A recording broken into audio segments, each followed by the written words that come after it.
Very good very good. Sumitra Nandan Pant की कविता पढ़ रहे थे हम, नौका विहार। और नौका विहार में हमने यहाँ तक पढ़ लिया था कि सुमित्रा नंदन पंत इलाहाबाद का जो संगम है, जहाँ गंगा यमुना सरस्वती नदी मिलती हैं, वहां पर एक दिन दशमी की तिथि थी और अपनी नाव को लेके नौका विहार के लिए निकल पड़ते हैं। रात का प्रथम प्रहर होता है और पतवार लेते हैं, लंगर खोलते हैं और अपनी नाव लेके निकल पड़ते हैं। तो क्या देखते हैं कि जो नौका विहार है, जो नदी है, उसका सौंदर्य, उसके तटों का सौंदर्य, तटों पर बिछी हुई बालू का सौंदर्य, आसमान की परछाई जो पानी पे पड़ रही है, वो ऐसा लग रहा है जैसे नीला नीला उसका आंचल है। गंगा को उन्होंने एक बहुत सुंदरी के रूप में वर्णित किया है। लहरें हैं, वो ऐसा लग रहा है जैसे उस आंचल पे सिमटन पड़ी हुई है। और किस तरीके से जो तारे हैं वो आंखें फाड़ फाड़ के उस सौंदर्य को देख रहे हैं, ये सब कुछ कल हम पढ़ चुके थे। इस कविता के यदि मैं भाव सौंदर्य की बात करूं तो मैं ये कहूंगी कि प्रस्तुत कविता में नौका विहार का जो उनका एक अनुभव है, उस अनुभव को उन्होंने बड़े रोचक और आकर्षक रूप से हमारे सामने रखा है कि नौका विहार करते समय किस तरीके की सौंदर्य अनुभूति हो रही है। उन्होंने गंगा को एक सुंदरी के रूप में वर्णित किया है और साथ ही नौका विहार के सौंदर्य के साथ साथ प्राकृतिक सौंदर्य के जीवंत चित्रण के साथ साथ इस कविता में सुमित्रा नंदन पंत ने जीवन के शाश्वत प्रश्न और यथार्थवादी प्रश्नों पर भी विचार किया है। उन्होंने इस नौका विहार, नदी के प्रवाह और इस नाव के प्रतीक के रूप में हमको ये बताया है कि हमारा जीवन भी जैसे नौका का विहार, नौका नदी का प्रवाह होता है, वैसे हमारे जीवन का भी प्रवाह है। जैसे संगम है, उसी तरीके से हमारे जीवन में जन्म और मरण का संगम होता रहता है और ये नाव है वो हमारा जीवन का प्रतीक है।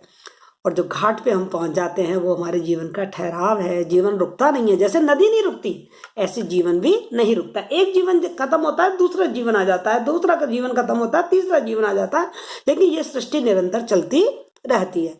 ये इसकी भावगत विशेषता में हमको लिखना है। और यदि हम कलागत विशेषता की बात करें बेटा, तो हम देखते हैं कि इस कविता की जो भाषा है वो तत्सम शब्दावली प्रधान भाषा है। बड़ी परिमार्जित और परिनिष्ठित भाषा का सुमित्रा नंदन पंत ने प्रयोग किया है। हिंदी की खड़ी बोली का परिष्कृत रूप हमको देखने को मिलता है। शैली छायावादी है, प्रतीकात्मक शैली का प्रयोग किया है और छायावाद शैली के तमाम गुण इस कविता में हमको मिलते हैं। साथ ही ये जो कविता है ये स्वच्छंद छंद में लिखी गई है, बंधन नहीं है, मुक्त छंद में लिखी गई है। और इसमें हमें अलंकार सौंदर्य, जबरदस्त अलंकार सौंदर्य दिखाई देता है। उपमा अलंकार, रूपक अलंकार, पुनरुक्ति प्रकाश अलंकार, अनुप्रास अलंकार और मानवीकरण अलंकार। सबसे बढ़कर मानवीकरण अलंकार हमें इसमें दिखाई देता है। माधुर्य गुण से परिपूर्ण है इसकी भाषा और लक्षणा शब्द शक्ति का जबरदस्त प्रयोग किया गया है। तो इस तरीके से हम नौका विहार जो कविता है उसकी भावगत और कलागत विशेषताओं पे विशेष ध्यान दे लें, क्योंकि जब भी व्याख्या आती है तो व्याख्या करते समय बेटा आपको लास्ट में जो आप जिसे विशेष कहते थे वहां आपको काव्य सौंदर्य लिखना होता है। और काव्य सौंदर्य को हम दो बिंदुओं में बांट देते हैं, एक भावगत विशेषता है और एक कलागत विशेषता है। तो मैंने नौका विहार की आपको भावगत और कलागत विशेषताएं बताई। सुमित्रा नंदन पंत की ये जो कविता है नौका विहार, वो उनका एक काव्य संग्रह है गुंजन। ये आपको संदर्भ में लिखने की आवश्यकता पड़ेगी। सुमित्रा नंदन पंत एक छायावादी कवि हैं और उनकी जो काव्य संग्रह है गुंजन, उसमें ये कविता नौका विहार कविता संग्रहित है। वहां से ये कविता हमारे कोर्स में ली गई है। चलिए आज आगे बढ़ते हैं। 3 छंद हम पढ़ चुके थे, आज चौथा छंद पढ़ रहे हैं और ध्यान दीजिए। जब पहुंची चपला बीच धार, छिप गया चांदनी का कगार, 2 बाहों से दूरस्थ तीर धारा का कृश कोमल शरीर, आलिंगन करने को अधीर, अति दूर क्षितिज पर विटप माल लगती, भ्रू रेखा सी अराल, अपलक नभ नील नयन विशाल, माँ के उर पर शिशु सा। देखिए उपमा अलंकार, माँ के उर पर शिशु सा, रूपक अलंकार भी है। माँ के उर पर शिशु सा, समीप सोया धार में एक दीप, उर्मिल प्रवाह का कर प्रतीप, वह कौन विहग। प्रश्न अलंकार, वह कौन विहग, वह कौन विहग, क्या विकल शोक, उड़ता हरने निज विरह शोक, छाया की कोकी को विलोक। कितनी प्यारी कविता है, कितने प्यारे तरीके से सुमित्रा नंदन पंत ने नौका विहार के अपने अनुभव को कलमबद्ध कर दिया। कवि कहते हैं कि जब उनकी नाव गंगा की बीच में पहुंची, गंगा की धारा का जो धारा बह रही थी, उस धारा के जब मध्य में उनकी नाव पहुंची तो वहां से जो चंद्रमा की चांदनी है वो चारों तरफ चमक रही थी। और उस चमकती हुई चांदनी में नदी के जो दोनों तरफ का रेतीला पाट था, रेतीला जो किनारा था, जो किनारे पर रेत बिछी हुई थी, वो साफ साफ दिखाई दे रही थी। कवि क्या कल्पना कर रहा है? कवि कल्पना कर रहा है कि ये जो दोनों किनारे थे जिन पे रेत बिछी हुई थी, वो ऐसा लग रहे थे कि मानो ये क्या कहते हैं, गंगा की वो बड़ी सी बाहें हों और वो इस नायिका को अपने बाहों में समेट लेने के लिए आतुर हों। मतलब जो किनारे हैं उनको विशाल बाहें बताया है और वो इस गंगा रूपी नायिका को अपने बाहों में समेट लेने के लिए बड़ी व्याकुल है, जिसके लिए उन्होंने दोनों बाहें फैलाकर और अपने अंदर समा लेने की कोशिश कर रही है। कल्पना देखिए आप कवि की।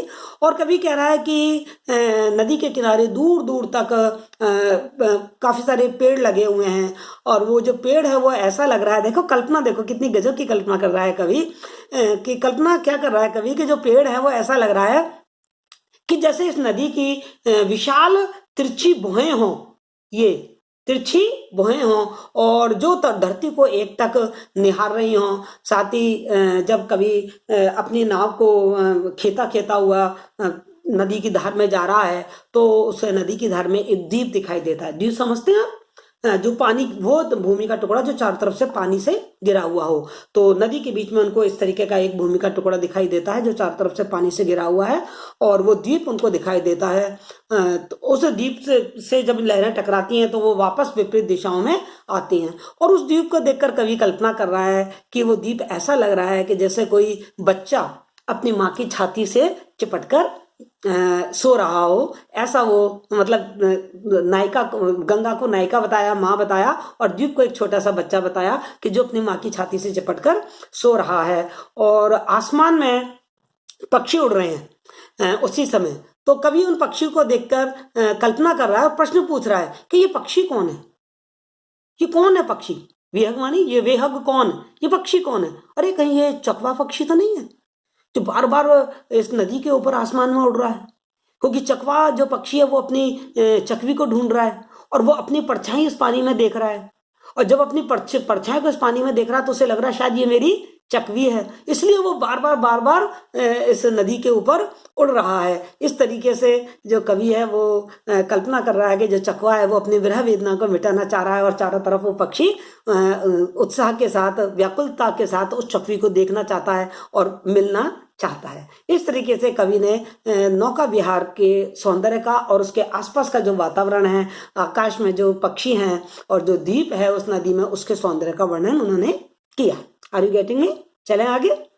आगे कवि कह रहा है कि पतवार गुमा अब प्रतनु भार, नौका घूमी विपरीत धार, डांडों के चल करतल पसार, भर भर मुक्ता फल फैन स्फार, बिखराती जल में तार तार चांदी के सापों सी रलमल, नाचती रश्मियां जल में चल, रेखाओं से खिंच तरल सरल, लहरों की लतिकाओं में खिल सौ सौ शशि चंद्रमा, सौ सौ शशि, सौ सौ उड़ू, उड़ू मानी तारे, आसमान में जो तारे होते हैं ना, उड़गन, उड़ू, झिलमिल फैले फूले जल में फैनिल, अब उथला शरीर सरिता का प्रवाह, लग्गी से ले ले सहज था, हम बड़े घाट को सोहत सा। अब कवि अपने नौका विहार को समापन की ओर लेके जा रहा है। जो उसकी नाव है वो उसको अब घाट पे लेके आना चाह रहा है, अपने घाट की तरफ वो उत्साह के साथ अपने घाट की तरफ बढ़ रहा है। नौका विहार का उसने काफी आनंद ले लिया है, सारे तरफ प्राकृतिक सौंदर्य भी उसने देख लिया है। अब वो अपनी नाव से घाट की तरफ वापस आ रहा है। जब नाव की घाट की तरफ नाव से वापस आ रहा है तो उसे क्या महसूस हो रहा है? उस आभास को, उस अनुभव को, उस भाव को कभी कुछ इस तरीके से व्यक्त करता है कि धारा में पहुंचने पर जो अथाह जल था, उस धारा में उसकी नाव पहुंच चुकी है और स्वाभाविक रूप से अब जब चूंकि इतना चारों तरफ पानी है तो उसकी जो नाव है वो थोड़ी सी हल्की हो गई है ना, लिखा ना कि उसकी नाव थोड़ी हल्की होके ऊपर आ गई है। तो अब जो कवि है वो अपनी पतवार को चला रहा है, चला, क्योंकि चारों तरफ भारी पानी है और नदी नाव है वो हल्की हो चुकी है, तो वो अपनी पतवार को चला के घाट की तरफ पहुंचना चाह रहा है।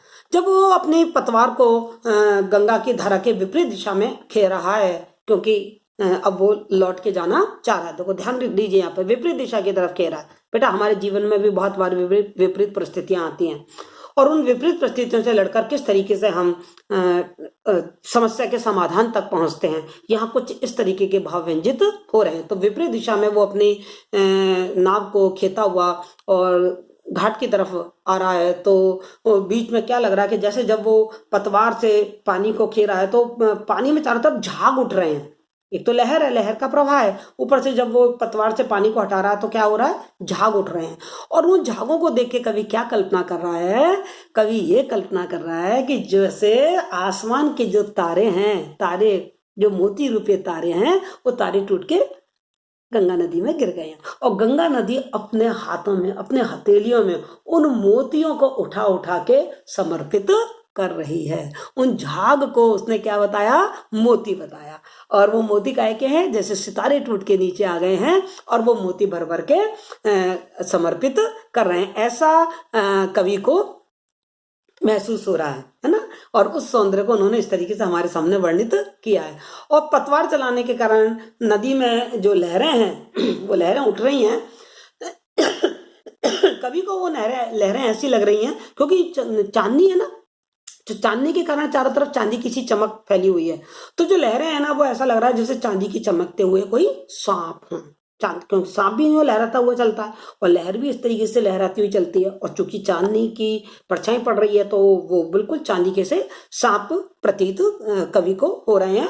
और कवि को ऐसा लग रहा है कि जैसे वो लहरें नृत्य करती हुई आगे बह रही हैं, और चारों तरफ वो देख रहे हैं कि जो चारों तरफ उन लहरों के बहने से ऐसा लग रहा है जैसे रेखाएं खिंच गई हों, और उन रेखाओं में चंद्रमा की जो छाया है वो छाया पड़ रही है। तो जो चंद्रमा की छाया पड़ रही है तो लहर अलग अलग है, तो हर लहर में चंद्रमा की परछाई दिख रही है। तो कवि कल्पना कर रहा है जैसे 100 चंद्रमा उगाए हों, जैसे 100 तारे उगाए हों, क्योंकि हर लहर में उस चंद्रमा का और तारों का की जो परछाई है वो झिलमिला रही है। तो ऐसे लग रहा है जैसे आसमान में और गंगा नदी में सैकड़ों चंद्रमा और तारे उगाए हों। उन्हें देखकर जो कवि है वो गंगा की जो लहरें हैं उनको देख के कवि एक कल्पना और कर रहा है कि जैसे खेत में बहुत सारे लताएं या पेड़ फल पत्ते फल फूल जाते हैं ना, ऐसे लग रहा है कि नदी में भी इस तरीके के चारों तरफ लहर रूपी बेल और पत्ते खिल गए हों। अब जो कवि है वो किनारे की तरफ आ रहा है। जब किनारे की तरफ आ रहा है तो वहां पानी की जो गहराई होती है वो कम हो जाती है, और कवि कह रहा है जब मैं अपनी पतवार चला रहा हूं तो मेरी पतवार की जो डांड है, मेरी पतवार की जो लकड़ी है, उससे था मतलब पता लगाता रहता हूं मैं कि कितनी गहराई है। धीरे धीरे मुझे उससे मालूम पड़ रहा है कि मेरी जहां नाव मेरी अब आ चुकी है वहां पर गहराई अब बहुत ही कम रह गई है। तो इस तरीके से जो लेखक है वो मान के चलिए कि घाट पर पहुंच चुका है। अब आगे लेखक क्या कल्पना कर रहा है, जो जो लगती है नाव पार, अब नाव आ रही है, घाट पे आ रही है, उसने पता कर लिया कि नाव में पानी की गहराई काफी कम है, यानी कि वो घाट पर पहुंच चुका है। तो अब कवि क्या कल्पना कर रहा है, देखो कवि का अब यहाँ चिंतन शुरू हो रहा है, दार्शनिकता शुरू हो रही है, उसका रहस्यवाद शुरू हो रहा है, उसके जीवन के यथार्थ प्रश्न उसके मन में आ रहे हैं। उस कवि धारा को देखकर, उस वापस लौटती हुई नाव को देखकर, उन लहरों को देखकर, उस घाट पर पहुंचकर कवि के मन में जीवन से संबंधित कुछ प्रश्न आ रहे हैं कि जो जो लगती है नाव पार, जो जो मेरी नाव किनारे के पार लगती जाती है, उड़ के आलोकित शत विचार, और मन मेरे हृदय में बहुत सारे सैकड़ों विचार प्रकाशित हो रहे हैं, आलोकित हो रहे हैं, अर्थात मेरे मन में बहुत सारे विचार, बहुत सारे प्रश्न, बहुत सारे विचार मेरे मन में प्रकाशमान हो चुके हैं, आ गए हैं। और क्या आ गए हैं उसके मन में, जो प्रश्न है वो क्या आ गए हैं, इस धारा सा ही जग का क्रम, उपमा अलंकार। क्या विचार आया उसके मन में कि जैसे इस नदी की धारा का क्रम है, हमारे जीवन का भी तो वैसा ही क्रम है। जैसे ये नदी की धारा निरंतर बहती रहती है, हमारा जीवन भी तो वैसे ही निरंतर बहता रहता है। जैसे धारा जब बहती है तो हम क्या देखते हैं, एक धारा जाती है उसके पीछे दूसरी धारा, एक लहर जाती है उसके पीछे दूसरी लहर, दूसरी लहर के पीछे तीसरी लहर। बस जीवन भी तो ऐसा ही है, एक जीवन खत्म होता है उसके पीछे कितने सारे जीवन आते जाते हैं। सृष्टि का जो क्रम है वो खत्म थोड़ी होता है। मृत्यु अपने व्यक्ति अपनी मृत्यु को प्राप्त होता है, लेकिन बहुत सारे नए जीवन, बहुत सारे नए जन्म भी तो हो जाते हैं। तो बिल्कुल उसी तरीके से कवि इस नदी की धारा को जीवन के क्रम से जोड़ता हुआ कह रहा है कि इस धारा का साही जग का क्रम, शाश्वत इस जीवन का उद्गम। ये जीवन का जो उद्गम है ना वो शाश्वत है, कभी ना नष्ट होने वाला है। शाश्वत का मतलब क्या है, हमेशा रहने वाला, कभी खत्म नहीं होने वाला। किसी एक व्यक्ति की मृत्यु से जीवन थोड़ी खत्म हो जाता है, जीवन तो चलता ही रहता है। शाश्वत है गति, शाश्वत संगम। कवि कह रहा है कि जो गति है ना, जीवन की गति, ये शाश्वत है, चिरंजीवी है, हमेशा रहने वाली है। और जो ये संगम है ना, यहाँ पे तो गंगा यमुना और सरस्वती नदी का संगम हो रहा है, लेकिन हमारे जीवन में संघर्षों का संगम हो रहा है, हमारे जीवन में जन्म और मरण का संगम हो रहा है। ये जन्म और मरण भी जीवन के शाश्वत सत्य हैं। और वो कह रहा है शाश्वत नभ का नीला विकास। और ये नभ का जो नीला नीला विकास है, दूर दूर तक जो नभ आकाश का विस्तार हो रहा है, ये भी शाश्वत है,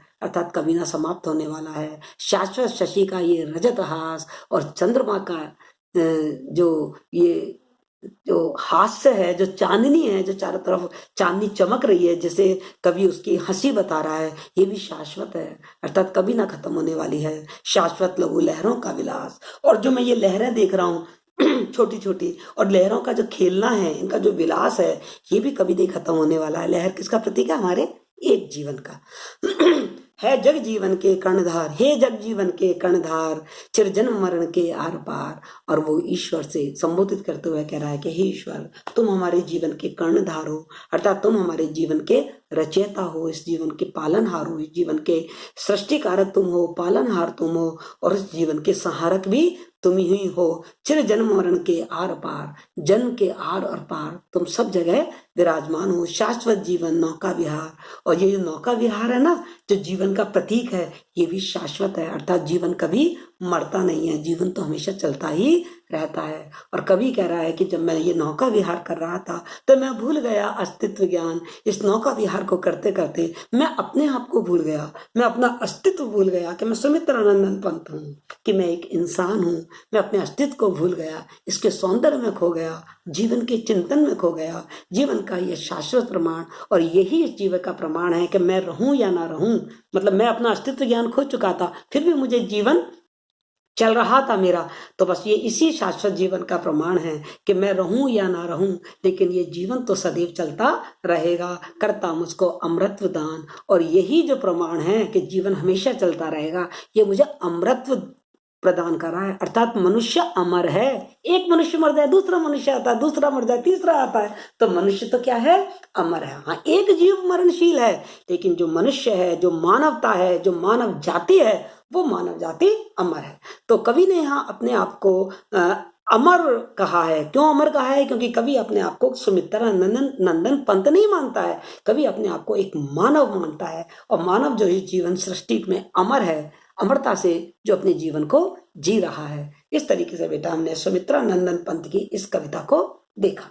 अब इस कविता से संबंधित कोई भी प्रॉब्लम आपको आए, चाहे तो वो व्याख्या से संबंधित हो, चाहे कवि के परिचय से संबंधित हो, चाहे संदर्भ और प्रसंग से संबंधित हो कि कहाँ से ली गई है, और या फिर इसका काव्य सौंदर्य हो कि इसका भाव सौंदर्य क्या है, जीवन के क्या शाश्वत प्रश्न इसमें उठाए गए हैं, प्राकृतिक सौंदर्य के कैसे जीवन तो सजीव चित्र उपस्थित किए हैं, गंगा नदी का जो प्रवाह है, वहाँ जो संगम है, नौका विहार का जो सौंदर्य है, चंद्रमा का जो चमकना है, तारों का जो खिलना है, समुद्र के नदी के दोनों तरफ के जो किनारे हैं उनका सौंदर्य है, पेड़ पौधों, इन सब का सौंदर्य के जीवंत चित्र कवि ने हमारे सामने प्रस्तुत किए हैं। कैसी शैली में, कैसी भाषा में? भाषा इनकी खड़ी बोली का परिनिष्ठित रूप है, संस्कृत शब्दों की इसमें प्रधानता है, छायावादी शैली की तमाम गुण, प्रतीकात्मकता हो, लाक्षणिकता हो, सौंदर्य बोध हो, सब हमें इसमें मिलती है। छंद स्वच्छंद छंद है, और अलंकार हम देख ही रहे हैं, अनुप्रास अलंकार, अंत्यानुप्रास अलंकार, पुनरुक्ति प्रकाश अलंकार, उपमा अलंकार, रूपक अलंकार, और सबसे बढ़कर मानवीकरण अलंकार, क्योंकि गंगा नदी का उन्होंने एक सुंदर स्त्री के रूप में वर्णन किया है। तो इसी के साथ आज हमारी ये कविता का समापन करते हैं हम। यदि आपको इस कविता से संबंधित कोई भी प्रॉब्लम हो बेटा तो प्लीज मुझे कमेंट बॉक्स में लिखें या मुझे मैसेज करें, मैं आपकी हर समस्या का समाधान करने की कोशिश करूंगी। Okay, bye bye, have a nice day.